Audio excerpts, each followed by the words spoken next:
మత్తయి సువార్త 11వ అధ్యాయం 11వ వచనం.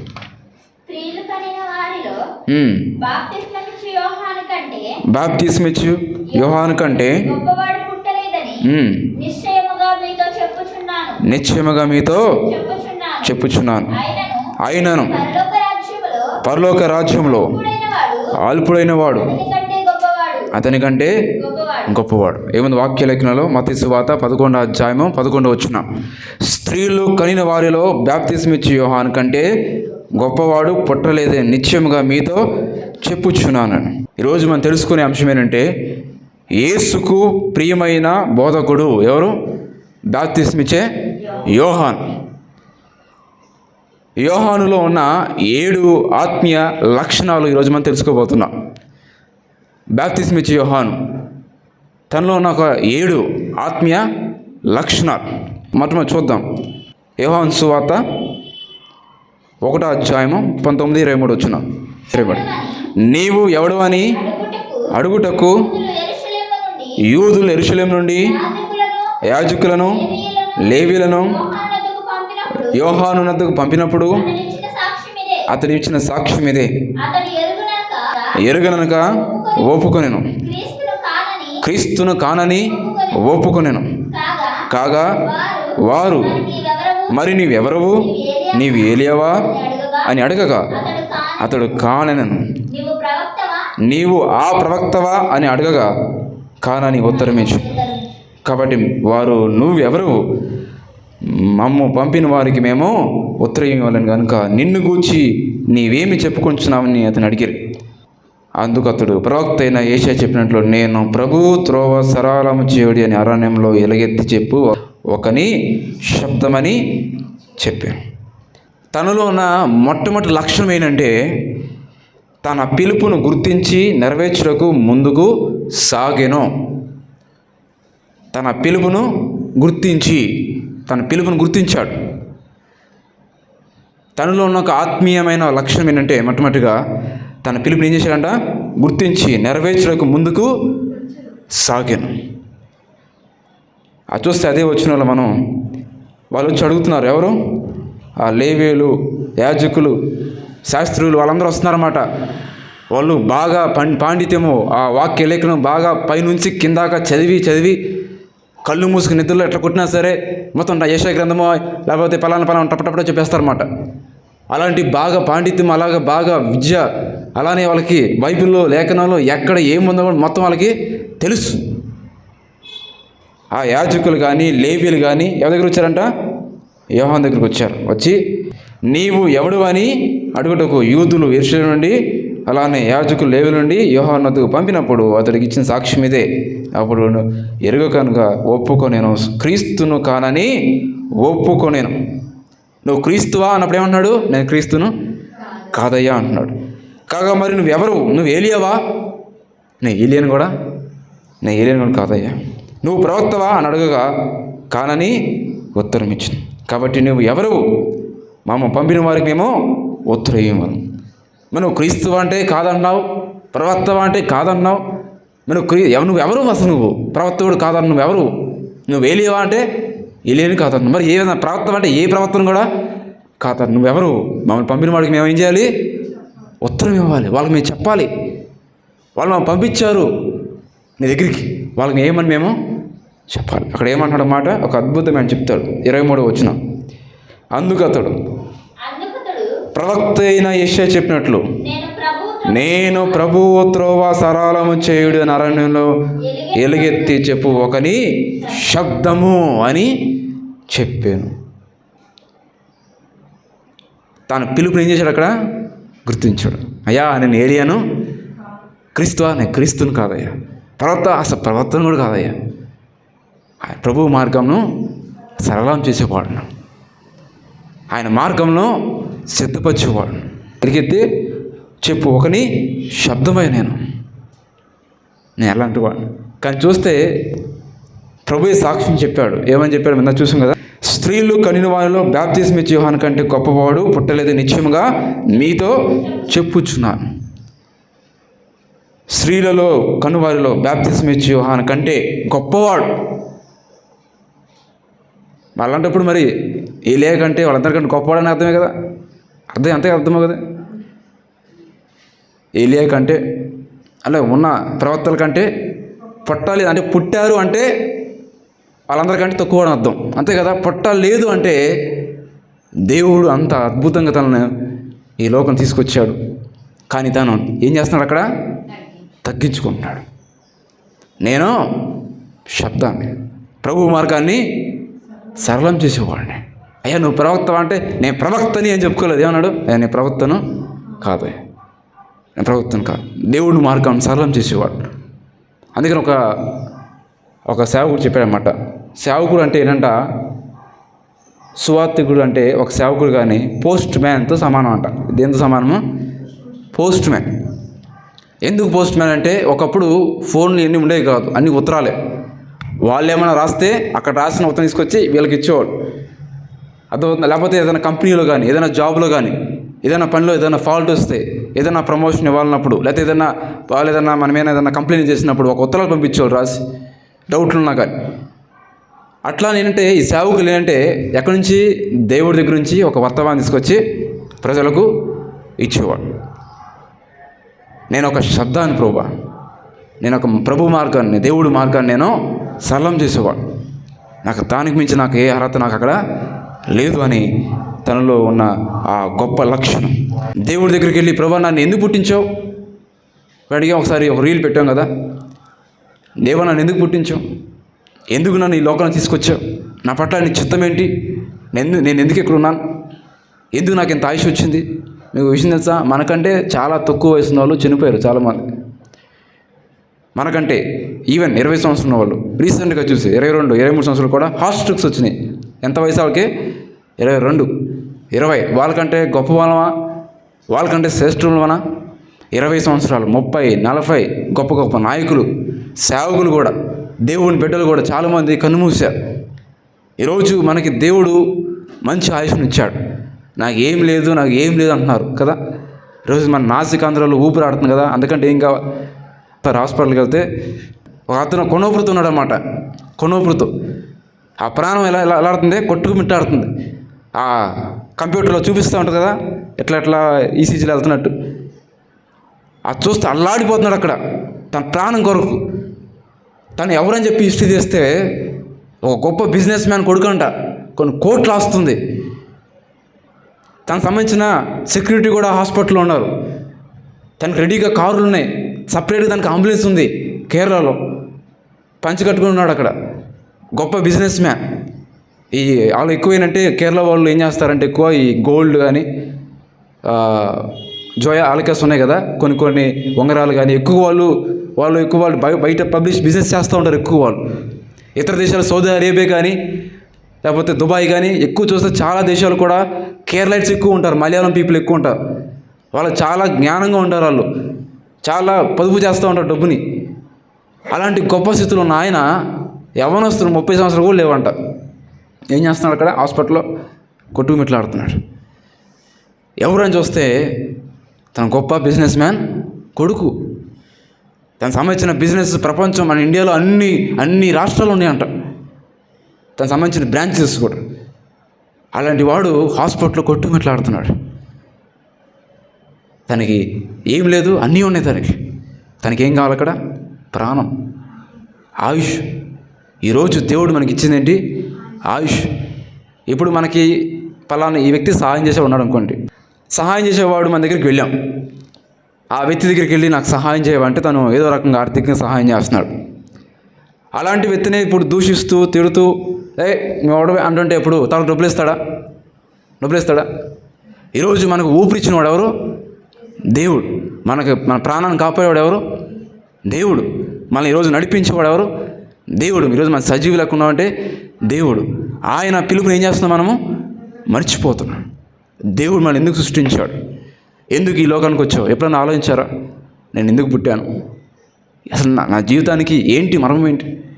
నాకు 20 సంవత్సరాలు వచ్చినాయి, నాకు 10 సంవత్సరాలు వచ్చాయి, 20 సంవత్సరాలు వచ్చాయి, నాకు 30 సంవత్సరాలు వచ్చాయి, నాకు 40 సంవత్సరాలు వచ్చాయి, నాకు 50 వచ్చాయి, 60 వచ్చాయి, 70 వచ్చాయి, 80 వచ్చాయి, 90 వచ్చాయి, 100 వచ్చాయి కదా. నా జీవితానికి అర్థం ఏంటి?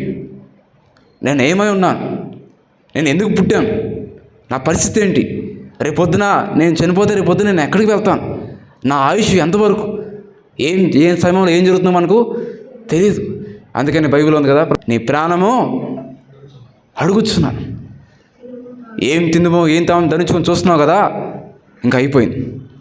నీ ప్రాణం నేను అడిగితే నువ్వేం చేస్తావు? అనేక సార్లు ప్రభు చెప్తాడు కూడా. అకస్మాత్తుగా మన ప్రాణం అయిపోతే మనము ఎక్కడ ఉంటాం? ఇప్పుడు కూడా నిజం చెప్తున్నాను కదా, నేను ఇప్పుడు కూడా ప్రతిరోజు పడుకునే ముందర ప్రార్థన చేసుకుంటాను. ఎందుకు తెలుసా? ఏమో నాకు తెలియదు, నాకు ఏమైనా అవ్వచ్చేమో ప్రభు, నేను ఒకవేళ ఇక్కడ కనుమొస్తే నీ రాజ్యంలో జ్ఞాపకం చేసుకో ప్రభు అని ప్రార్థన చేసుకుని పడుకుంటాను నేను ప్రతిరోజు. ఒకవేళ నేను మర్చిపోయినా మళ్ళీ నేను మోకాళ్ళు అనేసి మళ్ళీ ప్రే చేసుకొని సరి చేసుకొని మళ్ళీ ప్రభు దగ్గర ప్రార్థన చేసుకుంటాను. ఎందుకు అంటే జీవితం పట్ల నాకు మళ్ళీ గమ్యం లేదనా? లేదు. ఎప్పుడేమవుతుంది మనకి తెలియదు. ఎప్పటికప్పుడు ప్రతిరోజు నేను ప్రార్థన చేసుకుంటా, ప్రతిరోజు పడుకునే ముందర. ఇంకా నేను పడుకుంటున్నాను అనగా, ప్రభా ఒకవేళ ఈరోజు నేను నైట్ కనుమొస్తే నీ రాజ్యంలో నేను ఉండాలి, ఒకవేళ నీకు నాకు వ్యతిరేకంగా ఏమైనా పాపం ఉంటాను క్షమించు ప్రభా అని చెప్పి ప్రభు దగ్గర సరి చేసుకుని పడుకుంటాను నేను. ఈరోజు దేవుడు ఈరోజు అదే అడుగుతున్నాడు. ఇన్ని సంవత్సరాలు మనకు వచ్చినాయి కదా, ఇన్ని ఏళ్ళు మనకు వచ్చినాయి కదా, నెక్స్ట్ మనం ఏంటి, నెక్స్ట్ ఏం చేయబోతున్నాం, నెక్స్ట్ మన సంగతి ఏంటి అని ఒక్కసారి మనం ఆలోచించమని ప్రభు చెప్తున్నాడు.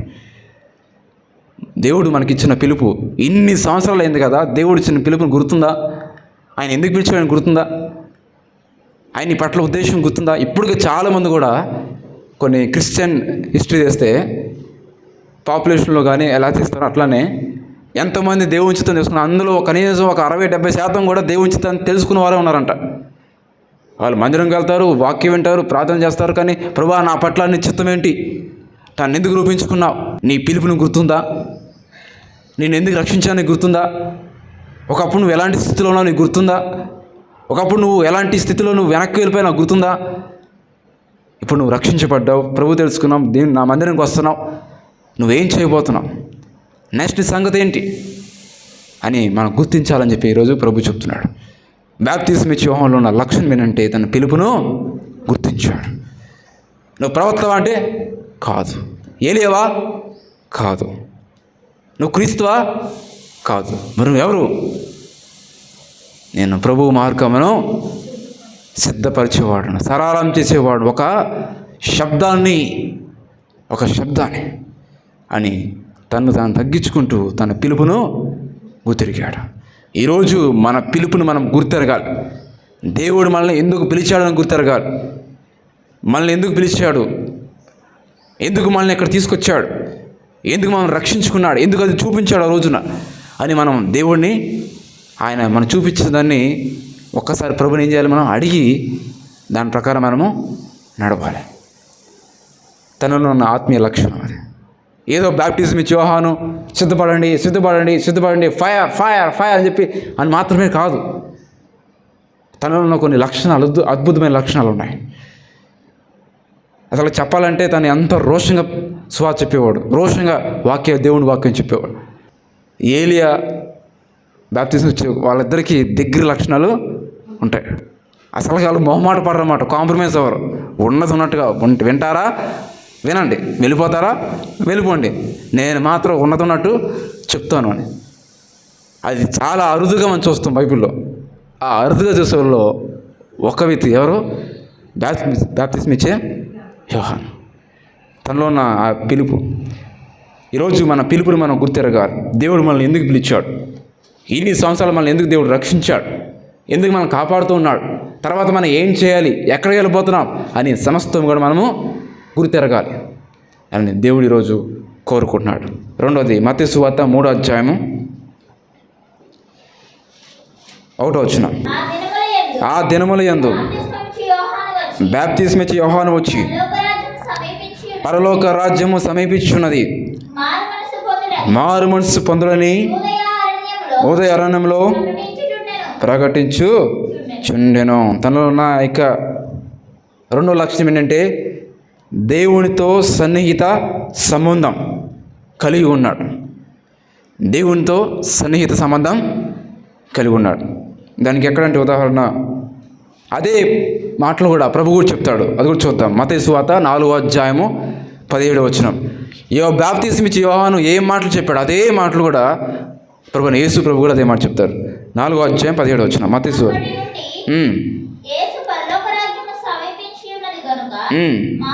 మారు మనసు పొందుడని చెప్పుచు ప్రకటింప మొదలుపెట్టను. అప్పటి నుండి యేసు పరలోక రాజ్యము సమీపించి ఉన్నది గనుక మారు మనసు పొందడని చెప్పుచు ప్రకటింప మొదలుపెట్టు. దాన్ని చూస్తే దాని ముందర ఎవరు చెప్పారు? అక్కడ బాప్తిస్మ ఇచ్చే యోహాను చెప్పాడు. మళ్ళీ అదే మారు మనసు బాప్టిజం మళ్ళీ మారు మనసు పొందండి ప్రభు రాజ్యం సమీపిస్తుంది మళ్ళీ ఎవరు చెప్తున్నారు? అక్కడ ప్రభు చెప్తున్నాడు. అంటే ఏంటి దాని అర్థం ఏంటి? దేవునితో సన్నిహిత సంబంధం కలిగి ఉన్నాడు. దేవునితో సన్నిహిత సంబంధం కలిగి ఉన్నాడు కాబట్టి ప్రభు చెప్పే మాటలు ముందుగానే చెప్పేశాడు. మనం ఉన్నాం కదా, మొన్న దావీదు ఎవరో దేవుడి హృదయానుసారుడు అని అర్థం ఏంటి? దేవుని హృదయంలో ఏముందో దావీదుకు తెలుసు. దేవుని హృదయంలో ఏమో తెలుసు. దేవుని హృదయంలో కోపం ఉందా, ప్రేమ ఉందా, ఇది చేస్తే దేవుడు కోపపడతాడా, ఇది చేస్తే దేవుడు ప్రేమిస్తాడని సంగతి దావీదుకు తెలుసు. అందుకని అనేక సార్లు నువ్వు ఎవరి చేతులు పడతావు, ఆప్షన్ ఏ ఆప్షన్ బి అన్నప్పుడు నాకు ఏది వద్దు ప్రభు నేను నీ చేతులే పడతా అంటాడు. ఎందుకు? దావీదుకు తెలుసు నా దేవుడు నన్ను క్షమిస్తాడు. ఆయన చేతులు పడితే ఆయన చేతులు నన్ను రూపించాయి, ఆయన చేతులు నన్ను క్షమిస్తాయి, ఖచ్చితంగా క్షమిస్తాడని సంగతి దావీదు గ్రహించాడు. అందుకనే తనకు ఒక పేరు వచ్చింది ఏంటి? దేవునికి హృదయానుసారుడు. దేవుని హృదయానుసారుడు. బాప్తిస్మ ఇచ్చే యోహాను కూడా దేవుని హృదయాన్ని కలిగి ఉన్నాడు. దేవుడి మనసులో ఏముందో గ్రహించాడు. ప్రభు హృదయంలో ఏముందో. తను రాగానే బాప్టిజం ఇచ్చినప్పుడు రండి ఆ సంచులో డబ్బులు తీసుకురండి, ఈ సంచులో డబ్బులు తీసుకురండి, అవి తీసుకురండి, ఈ తీసుకురండి, రండి నా కుమారులారా, రండి నా కుమారుని చెప్పట్లేదు. కానీ మారు మనసు పొందండి, మారు మనసు పొందండి. ఇంకో చోట సర్ప సంతానమా మీరు ప్రభు వైపు తిరగండి, ఎంతకాలం మిమ్మల్ని బతిమాలుకోవాలి, మిమ్మల్ని రాబోయే ఉగ్రత నుండి తప్పించుకున్నాడు. ప్రభు ఏ మాటలు చెప్పారో 4వ అధ్యాయం 17వ వచనంలో ప్రభు చెప్పాడు. ఏ మాట అక్కడ? అప్పటి నుండి యేసు పరలోక రాజ్యము సమీపించున్నది గనుక మారు మనసు పొందడని చెప్పుచు ప్రకటింప మొదలుపెట్టాను. దానికి ముందల బాప్తిస్మ ఇచ్చే యోహాను అదే మాట చెప్తున్నాడు. ఏం చెప్తున్నాను? పరలోక రాజ్యము ఆ దినములందు బాప్తిస్మ ఇచ్చే యోహాను వచ్చి పరలోక రాజ్యం సమీపించున్నది మారు మనసు పొందడని. ఈరోజు చూస్తే బోధలు మొత్తం అటు ఇటు తిప్పి అటు తిప్పి ఇటు తిప్పి మొత్తం కొడుతున్నారు. ఎడి తిప్పి కొట్టినా సరే మారు మనసు ఉండట్లే, రక్షణ ఉన్నట్లే, మార్పు ఉన్నట్లే, బుద్ధి మారాలని ఉన్నట్లే, పాపాలు విడిచిపెట్ట ఉన్నట్లే, పాపాన్ని ఉండదని చెప్తే వెళ్ళిపోతున్నారు. అదే అడుగుతున్నాడు. ఆ దినమునందు బాప్తిస్మ ఇచ్చే యోహాను మారు మనసు గురించి ప్రభు యొక్క రాజ్యం గురించి చెప్పుచున్నాడు, ప్రకటిస్తూ ఉన్నాడు. అతనికి ఎలా తెలిసిందండి? ముందు ప్రభు చెప్పిన తర్వాత బాప్తిస్మ ఇచ్చే చెప్తున్నాడు అంటే ఓకే, దానిలో ఒక అర్థం ఉంది. ప్రభు చెప్పాడు కాబట్టి ప్రభు చెప్పినట్టు చెప్తున్నాడు అనుకోవచ్చు. పేతురు చెప్పలేదు, లేకపోతే ఇంకోళ్ళు చెప్పలేదు, ఏ శిష్యులు కూడా చెప్పలే. అతనికి ఎలా తెలిసింది మారు మనసు పొందండి ప్రభు రాజ్యం సమీపిస్తుందని? అదే ఆ సువార్త ఎందుకు చెప్పాలి అక్కడ? కొన్ని యేసు ప్రభు చెప్పాడు, యేసు ప్రభు చెప్పిన తర్వాత చెప్పాడంటే పోనీలే ప్రభు చెప్తున్నాడు, ప్రభుని వెంబడిస్తున్నాడు అని అనుకోవచ్చు. అపోస్తలుడైన పౌలు చెప్తున్నాడంటే ఓకే, అపోస్తలుడైన పౌలు దేవుడిని వెంబడిస్తున్నాడు కాబట్టి చెప్తున్నాడు అనుకోవచ్చు. మరి బాప్తిస్మ ఇచ్చే యోహాను ఎవరున్నారు ముందుల? ఆ మాటలు ఎవరు చెప్పారు? తను దేవునితో సంబంధం కలిగి ఉన్నాడు.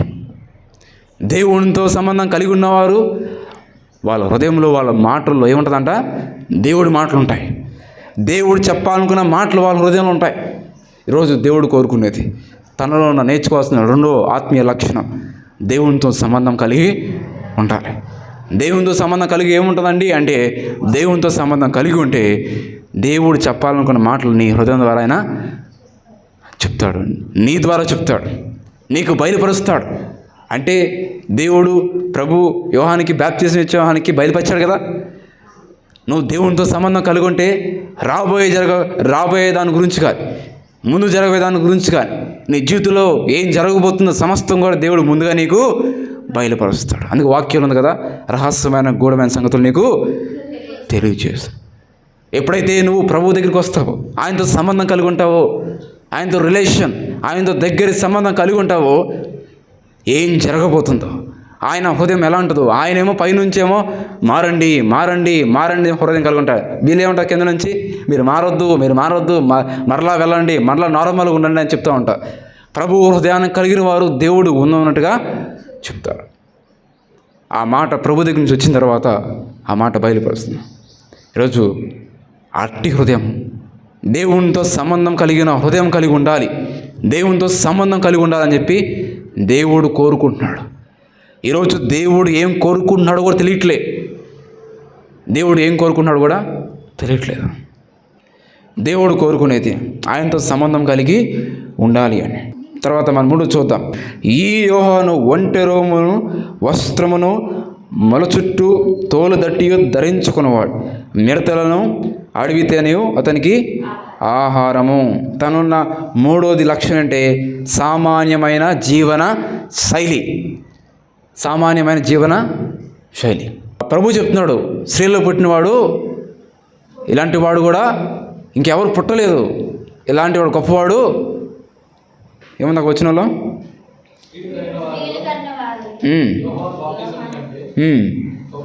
పుట్టలేదని నిశ్చయం మీకు చెప్తున్నాను. స్త్రీలు కనిన వారిలో బాప్తిస్మ యోహాను కంటే గొప్పవాడు పుట్టలేదని ప్రభువే సాక్ష్యం చెప్తున్నా. అయినా సరే ఏం జరుగుతుంది అక్కడ? ఆయన సామాన్యమైన వస్త్రాలు వేసుకొని, ఏదో ఒక జంతువులు ఉన్న చర్మాలను తగిలించుకొని, అడవి తేనె ఏదో అడవిలో దొరికే తేనె తీసుకొని తింటూ, నేను గొప్పవాడిని కదా, నేను ప్రభు కంటే ముందు మాటలు చెప్పాను కదా అని చెప్పి తను ఆ యొక్క వీధిలో తిరగలేదు, కానీ ఎక్కడున్నాడంట? అడవిలో ఉండేవాడంట. ఆ తూలు దట్టియో ఆ యొక్క జంతువుల చర్మాలు తీసుకుని కట్టుకున్నాడు. ఆ అడవి తేనె కూర్చొని ఆ సంబంధించిన అడవిలో దొరికేవి తినేవాడు. ఎలా ఉంది తన జీవనశైలి? సామాన్యమైన జీవనశైలి. ఈరోజు దేవుడు కోరుకుంటున్నాడు సామాన్యమైన జీవితం. నువ్వు ఎలాంటి వాడవైనా సరే, నువ్వు ఎలాంటి ప్రవక్తవైనా సరే, ఎలాంటి సేవకుడైనా సరే, ఎలాంటి విశ్వాసైనా సరే, ఆరంభం నుంచి చిన్నప్పటి నుంచి క్రైస్తవైనా సరే, మనలో ఉండాలంట సామాన్యమైన జీవనశైలి. అంటే ఒకలాంటి తగ్గింపు మనసు ఉన్నది కాబట్టి బయటికి చూపించేది కాదు. కొంతమంది ఊరకే బయట చూపిస్తూ ఉంటారు. ఆ చూసే వచ్చే ఆ నలుగురు జనాలు ఏమనుకుంటారంటే, ఇప్పుడు దేవుడు దీవించాడు, కొంతమంది స్థానం ఇచ్చారు. సేవకులు కానీ ఒక BMW కార్లో వస్తుంటే కళ్ళు పెట్టుకొని ఇట్లా డోర్ తీసి ఇట్లా దిగుతుంటే ఆ చుట్టూ జనాలు ఏమనుకుంటారు చెప్పండి. వాళ్ళు ఒక మనసు ఉండిపోద్ది కదా, అన్నిలు ఉంటారు, దేవుని ఎరగని వాళ్ళు ఉంటారు. ఏమంటారు? ఇప్పుడు దేవుని సేవకుంటే ఎలా ఉంటారేమో, ఇలానే ఉంటారేమో అని వాళ్ళు ఒక రాయి అనేది పడిపోతుంది. తన యొక్క చర్మాలు తగిలించుకుంటూ అడవుల్లో ఉంటూ అడవి తేనె తింటూ, బయట ప్రపంచాంతో సంబంధమే లేదు.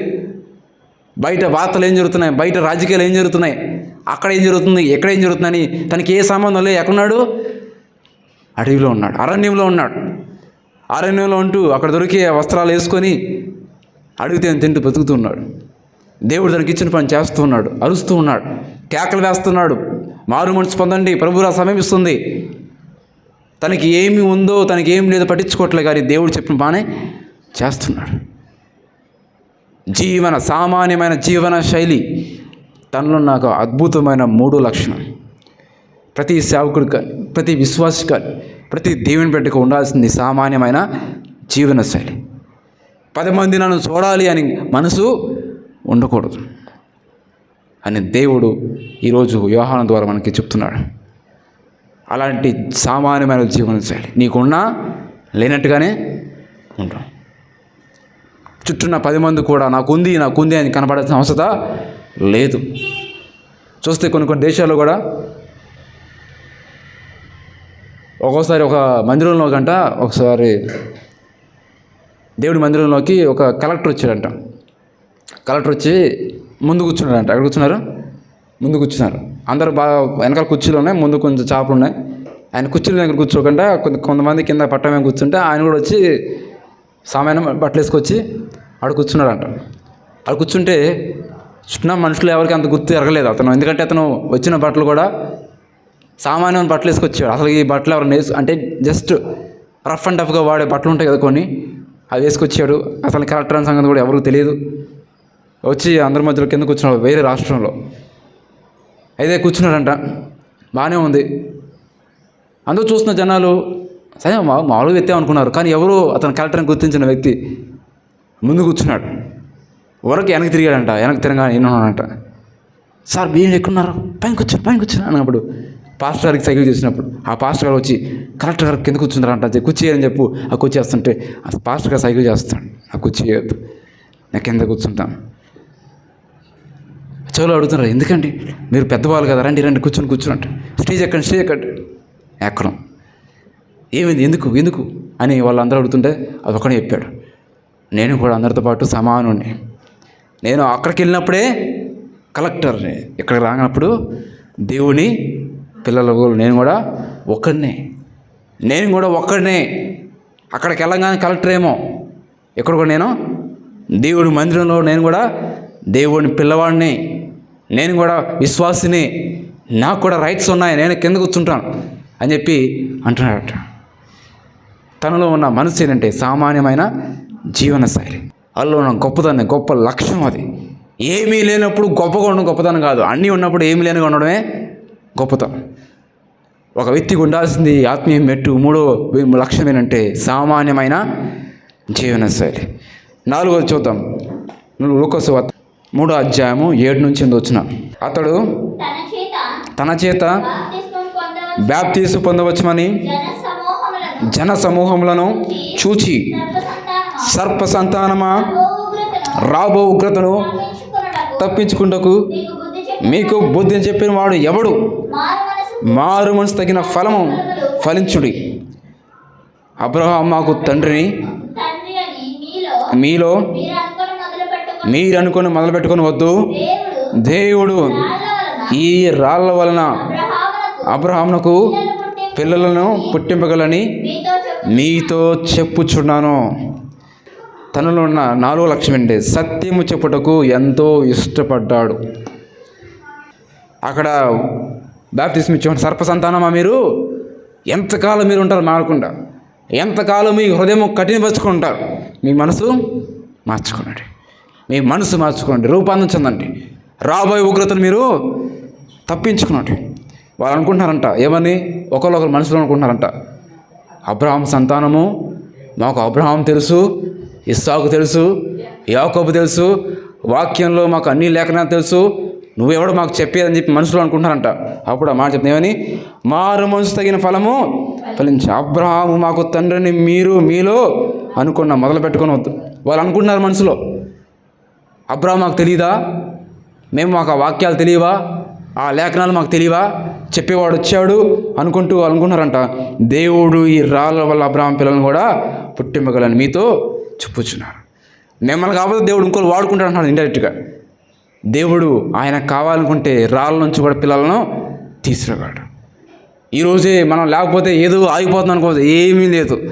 నువ్వు దేవుడి మాట వినబోతే దేవుడిని నెడతాడు అంతట, నిన్ను కాదు ఇంకోళ్ళు వాడుకుంటాడు. అక్కడ ఏ సేవకునైనా ఎవరైనా సరే, ఏ వ్యక్తినైనా సరే, దేవుడు మాట వినే వాళ్ళకి ఆయనకి కావాలి, దేవుడి మాట లోబడేవాడానికి కావాలి. వాళ్ళు ప్రభు మాట వినట్లే, వాళ్ళు బాప్తిస్మం ఇచ్చే యోహాను చెప్పే సందేశం వినట్లే. వాళ్ళ మనసులో అనుకుంటున్నారు, ఏంటి చెప్తున్నాడు, మారు మనసు పొందమంటున్నాడు, మాకు మొదటి నుంచి వాక్యాలు తెలియవా, ఎప్పటి నుంచి మాకు తెలుసు కదా, మళ్ళీ మారు మనసు ఎందుకు పొందాలి అనుకుంటున్నారంట. అప్పుడు అంటారు, మీ మనసులో అనుకుంటున్నారు కదా అబ్రహాము తండ్రిని. సర్ప సంతానమా, బాప్తిస్మం ఇచ్చే యోహాను చెప్తున్నాడు, సర్ప సంతానమా, రాబో ఉగ్రతను తప్పించుకుంటకు మీకు బుద్ధి చెప్పిన వాడు ఎవడు? ఇంకా మీకు ఎలా బుద్ధి చెప్పాలి? మీ హృదయం కఠినమైపోయింది. రాబో ఉగ్రత నుంచి తప్పించుకోండి. మీ మీద ఉగ్రత రాబోతుంది, దేవుని కోపం రాబోతుంది. ఆ కోపం నుంచి తప్పించబడాలంటే మీరు మారు మనసు పొందండి అని ఆ సత్యాన్ని తను దాయకుండా సత్యాన్ని ప్రేమించేవాడు ఉన్నాడు, సత్యాన్ని చెప్పేవాడుగా ఉన్నాడు. ఈరోజు నా చుట్టుపక్కల మనం వింటున్న బోధల్లో మనకి మాటలు వినపడట్లేదు. దేవుడు సంతోషిస్తున్నాడు చూసి, ఎక్కడో రేరుగా వినపడుతున్నాయి, దేవుడు నా మహిమ కలుగుగాక. కానీ చాలా తక్కువగా వినపడుతున్నాయి. మారు మనసు పొందండి, మారు మనసు పొందండి. కొంతమంది చూస్తే చెప్పడానికి కూడా భయపడతారంట. అక్కడ మారు మనసు పొందండి, మారు మనసు పొందండి అని కేకలే చెప్తే అంట తర్వాత నుంచి వచ్చే వరకు కొన్నిసార్లు కొన్ని సంఘాలు ఏం చేస్తారంటే డబ్బులు ఇచ్చి పెట్టుకుంటారు, వాక్యం చెప్పిస్తారన్నమాట. ఏవైనా వాక్యానుసారం ఏదైనా కొంచెం కఠినంగా వాక్యం అంటే నెక్స్ట్ వచ్చే వారం ట్రాన్స్ఫర్. ఈ సేవకుడు మాకు అవసరంలే, ఈ బోధకుడు మాకు అవసరంలే అని చెప్పుకునే బయట ఉన్నారంట. బ్యాప్టిజం ఇచ్చాను అసలు అడ్డుపడలే. బ్యాప్టిజం ఇచ్చాను ఇప్పుడుంటే స్టేజ్ బద్దలు కూడా చెప్పేవాడు. ఒక్కొక్కరిని చూసి ఒక్కొక్కరు కళ్ళు ఎర్రగా చూసి నువ్వు అని ఒక్కొక్కరు బయట పెట్టేవాడు అన్నమాట.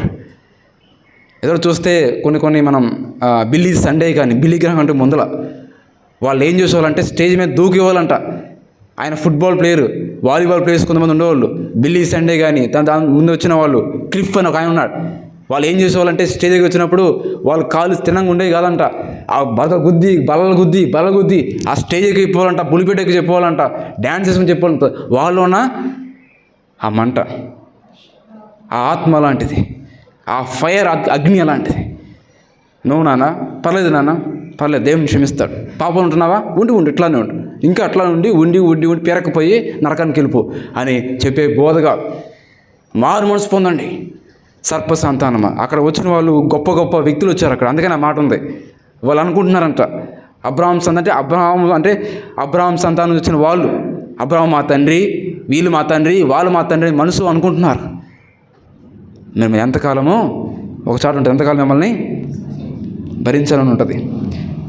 4 సత్యం చెప్పుటకు ఎంతో ఇష్టపడేవాడు ఉన్నాడు. మత్తయి సువార్త 3:7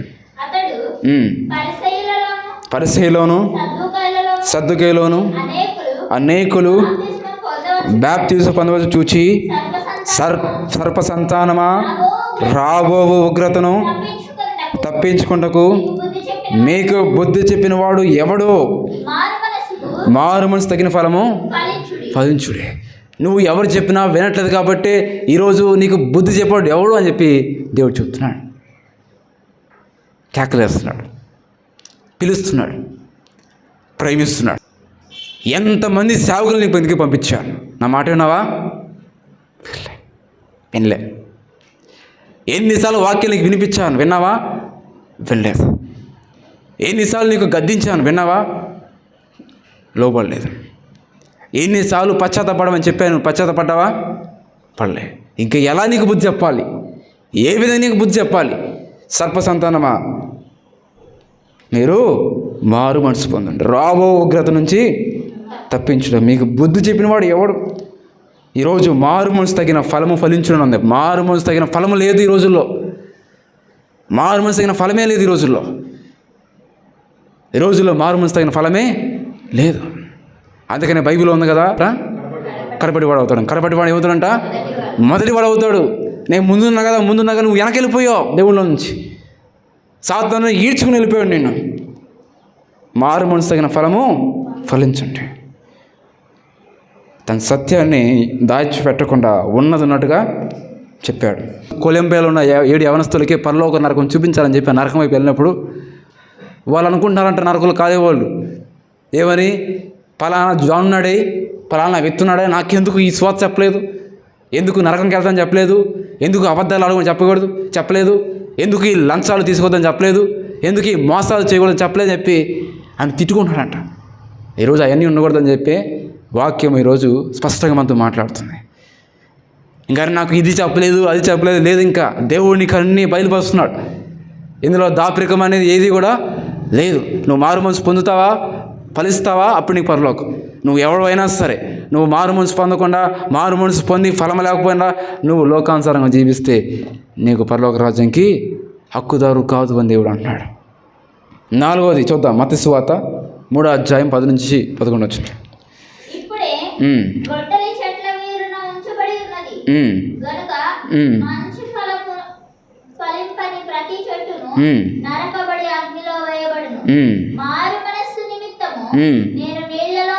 నీళ్ళలో మీకు బాప్తిస్మం ఇచ్చినాను, అయితే నా వెనుక వచ్చిన వాడు నాకంటే శక్తిమంతుడు, ఆయన చెప్పులు మోయటకనను నేను పాత్రుడు కాను. ఆయన పరిశుద్ధాత్మతోనూ అగ్నితోనూ మీకు బాప్తిస్మం ఇచ్చుచున్నాను. తనలో ఉన్న లక్ష్యం ఏంటంటే 5వది సందేశాన్ని సువార్తగా ప్రకటించాడు. ఏ సందేశం అవుతుందో, ఏ సందేశం చెప్పాలనుకున్నాడో దాన్ని సువార్తగా ఇచ్చాడంట. ఎలా ప్రకటించాడు? అక్కడ మాట ఉంది, మన చదివే మాట.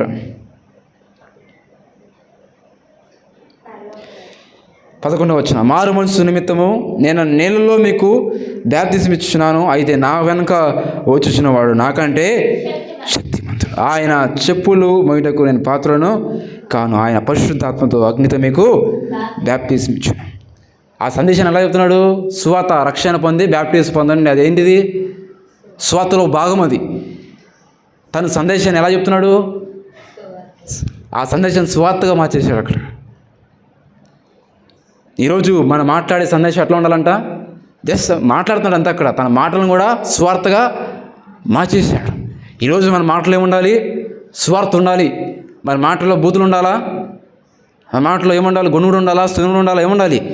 మన మాటల్లో స్వార్థ ఉండాలి. మన మాటలో ఏముండాలి? ఎవరైనా కలిసినప్పుడు ఎంత, ఏం చేస్తున్నారు, ఏంటి, ఎంత బ్యాలెన్స్ ఉందంటారా? తమ్ముడు రక్షణ పొందావా? తమ్ముడు మారు మనసు పొందావా? తమ్ముడు బాప్టిజం తీసుకున్నావా? తమ్ముడు దేవుడి మందిరంకి వెళ్తున్నావా? తమ్ముడు బైబిల్ చదువుతున్నావా? వాక్యం చదువుతున్నావా? నీ పాపాలను ఒప్పుకున్నావా? పరిశుద్ధంగా జీవిస్తున్నావా? తమ్ముడు నీ తలంపులు ఎట్లా ఉన్నాయి? తమ్ముడు నీ ఆలోచన ఎట్లా ఉన్నాయి? మన యొక్క మాట ఎలా ఉండాలంట? సువార్త. ప్రభువుని అంగీకరించు, నీకు రక్షణ ఇస్తాడు తమ్ముడు. ప్రభు అంగీకరించు, నీకు ఆయన రాజ్యం చేర్చుకుంటాడు తమ్ముడు. మారు మనసు పొందండి. తన సందేశాన్ని, తను చెప్పాలనుకున్న ఒక మెసేజ్ని స్వార్థగా మార్చేశాడు. స్వార్థగా మార్చేశాడు. ఈరోజు మన సందేశాల్లో ఏముంటున్నాయి? మన మాటల్లో ఏముంటున్నాయి? మన పలుకుల్లో ఏముంటున్నాయి అని చెప్పి దేవుడు అడుగుతున్నాడు. అట్టి లక్షణం కలిగి ఉండాలి అని. తర్వాత ముగిచేసుకుందాం. 6వది మత్తయి సువార్త 3:11 వచ్చిన,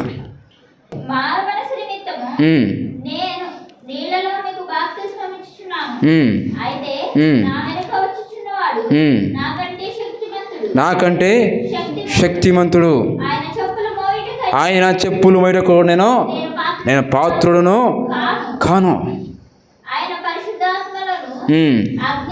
అగ్నితోనూ నీకు బాప్తిజము ఇచ్చుచున్నాను. ఏం చెప్తున్నాడు?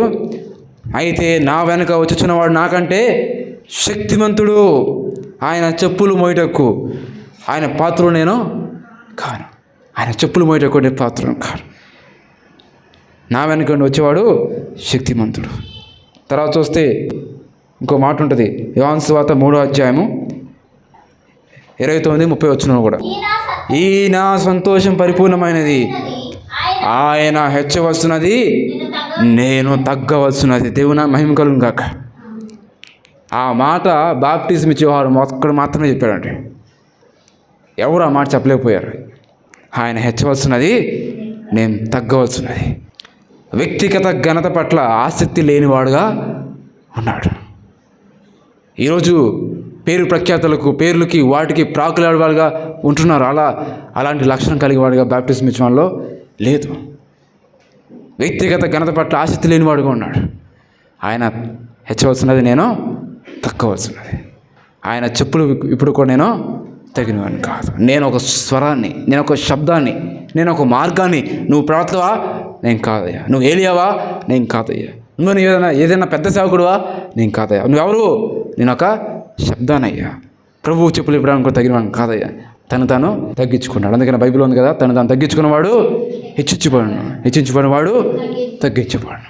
ఈరోజు ఆయన బలిష్టమైన చేతుల కింద తగ్గించుకుంటే దేవుడు మనను హెచ్చించాలనుకుంటున్నాడు. ఇట్టి గుణ లక్షణాలు ఎవరు ఉన్నాయంట? ఆత్మీయ లక్షణాలు ఎవరు ఉన్నాయి? బాప్తిస్మ జీవాలు ఉన్నాయి. ఈరోజు ప్రభు చెప్తున్నాడు, మన ముందు ఆయన ఎందుకు పెట్టాడంటే, మనం కూడా ప్రభు కొరకు బాప్తిస్మ ఇచ్చారు. రోషం కలిగి ఎలా జీవించాడు. రాజు సైనికులు కానీ వాళ్ళందరూ ఉన్నప్పుడు కూడా ఎప్పుడు సరే మొహమాటమో పడలేదు. తను బంధించి అక్కడ చిరసాల వేసిన సంగతి కూడా తెలీదా? తెలుసు. అయినా సరే మొహమాటము పడలేదు. తను బంధిస్తాన సంగతి తెలుసు. తలని నరికేసిన సంగతి కూడా తెలుసు. కానీ ఉన్నట్టు సువార్త చెప్పాడు. సత్యం చెప్పడానికి ఇష్టపడ్డాడు. ఈరోజు అలాంటి ఆత్మీయ లక్షణాలు కలిగి ఉండాలని చెప్పి దేవుడు కోరుకుంటున్నాడు. అప్పుడు మనం కూడా దేవుని దృష్టిలో గొప్పవాళ్ళుగా ఉంటాం.